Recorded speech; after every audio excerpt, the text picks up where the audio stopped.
So continuing on pages 7 through 10, we're now on page 9, and we're going to do some of the problems here on page 9. And so the first thing it asks us to write an equation of the line given the slope and the y-intercept. So we need to know slope-intercept form, which is y equals mx plus b. And so if we are told the slope and the y-intercept, we have enough information to be able to write the line, the equation of the line. So if we look at this first one here, we're told that the slope is -2 and b, which is the y-intercept, is 1. So we can write y equals -2x plus 1. We can, in number 2, write y equals -1/3 x plus 2. In number 3, the slope is 1. Y equals 1x, and the y-intercept is -5 minus 5. And in number 4, the y-intercept is 0, and the slope is -4, so that's just y equals -4x. In our next type of problem, we are asked to find the slope and the y-intercept of the equation. This time we are not given it in slope-intercept form, so we have to transform it into slope-intercept form first. Remember, we practiced this before, and that sometimes the directions for this might simply say to solve for y. So we actually did this a couple of chapters ago, and we're revisiting it again now, because now we know instead of just solving for y, we're actually putting this into slope-intercept form. So here's my y, it stays there, but then this x has to move over to the other side, and when it does, it becomes a -x, and I drop down the 6. So now that tells me that if I'm looking at this, my slope is right here, so therefore my slope is -1, and that my y-intercept is right here, and so my y-intercept is at the point 0, 6 on the y-axis. If we look at the next one, I'm going to leave y where it is, but I've got to be careful. This is a -y now. And so I'm going to leave it as a -1y. I'm going to take the 5x, move it over, it's going to become negative. I'm going to drop down the -8. And then this is -1 times y, so I'm going to have to take and divide everything by -1.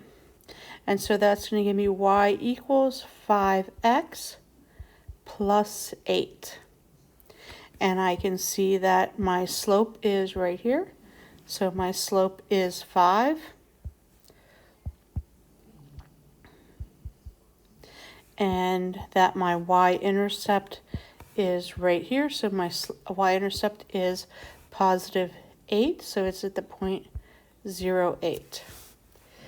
And so we can have lots of different problems like this when we're solving for y. The same procedure holds true every time. If we look at this, we want to keep the y where it is and move everything from it. So this -7x is going to move to the other side and become positive. And then I'm going to take and divide everything by -4. And that's going to give me y equals -7/4 x minus 7. And so that is going to tell us that our slope is right here. So our slope is -7/4. And that our y-intercept is right here. And our y-intercept is at 0, -7. Okay, I might as well do the last one while we're here. So this time we're going to leave the -2y where it is. We're going to take that 6x over. It's going to become negative.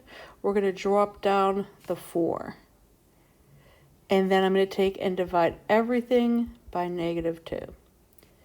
Being careful of my signs, I'm going to have y equals 3x minus 2. And then I'm going to be able to see that right there, that's my slope. So my slope is 3. And that right here is my y-intercept. And that my y-intercept is at 0, -2. Let's go ahead and move down the page here. We're actually going to skip a little bit and then we're going to go to here. And if we look at this, I'm going to start right here. It says to write the equation of the line into slope-intercept form. So we're looking for this. And so I'm going to have a point here, and there's a point there, a point there, a point there. I can use any of those points, but I need to for sure use this point right here as the y-intercept. So my y-intercept is at the point 0, 2. And then I'm going to take and count my slope. My slope is up 1 and right 2. So my slope is positive 1/2. And therefore, I'm going to be able to write the equation of the line. Y equals 1/2 x plus 2. And so that's my final answer in slope-intercept form. All right, if I look at the next one here, my y-intercept is right here at the origin at 0, 0. And then I can see I have a point here and a point here and a point here, lots of points. So I'm going to take that y-intercept at the origin, 0, 0. My slope, I already know it's going to be negative because it's going downhill. It's down 1 over 1. So my slope is going to be a negative 1. And I'm going to be able to write the equation line right now. Y equals, my slope is negative 1x, and then plus 0. I don't have to have that plus 0 there because that's implied to be at the origin if I don't have a number in there. And then our last one over here is actually a vertical line. And if I look at this, if I were going to take and list out any point, like this is the point 3, 0. This is the point 3, 3. This is the point 3, 6. You can see that if I keep going and listing points, the thing that is true about each point is that the x-coordinate is 3, and this is a vertical line, and the equation of that line is x equals 3. So our vertical and horizontal lines are always going to look a little different than our lines with positive slope and negative slope, like 23 and 24 over here. They're going to follow the y equals mx plus b. If we have a vertical line, it will always be x equals the number. And if we have a horizontal line, it will always be y equals the number. So if we look here, a couple more examples.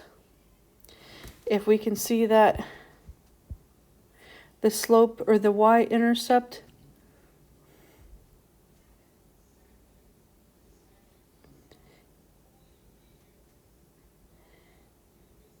is right here, and that excuse me, when we look at the points there, we have to follow along to find the next point, and the next point isn't until all the way down here. So our y-intercept is up here at 0, 4, and then this is going to be down 1, 2, 3, down 1, 2, 3, that's a negative 3, and then to the right 1, 2, 3, 4, 5. And so this is going to be y equals negative 3/5 x plus 4. This one over here is, we could see that it's positive slope, it's going uphill.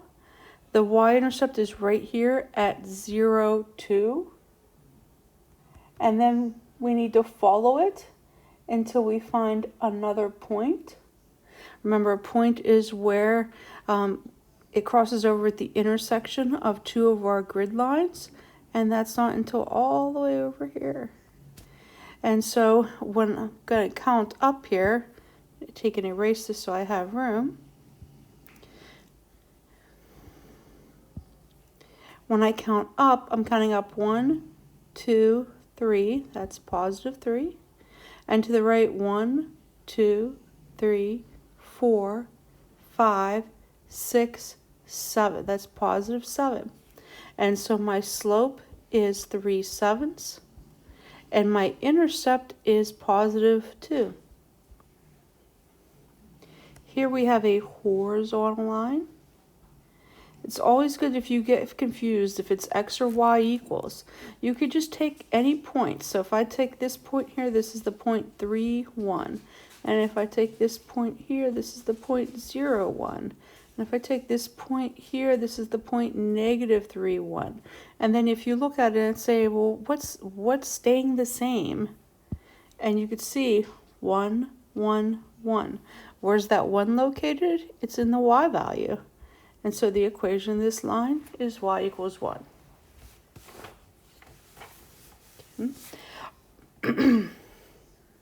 Our last ones, we're going to do here a couple of graphing ones. Let me move this up a little bit. Kind of make it a little bigger. I know that when it gets a little bigger on this, it gets a little blurry, but you can follow along on your paper. The intercept here is at positive 1. So going to start at 0, 1, 0, 1.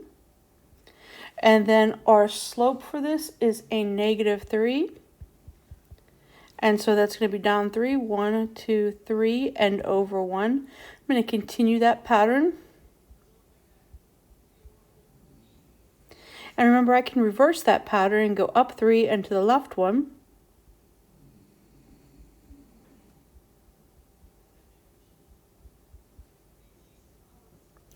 And then I'm going to use a straight edge and draw a line.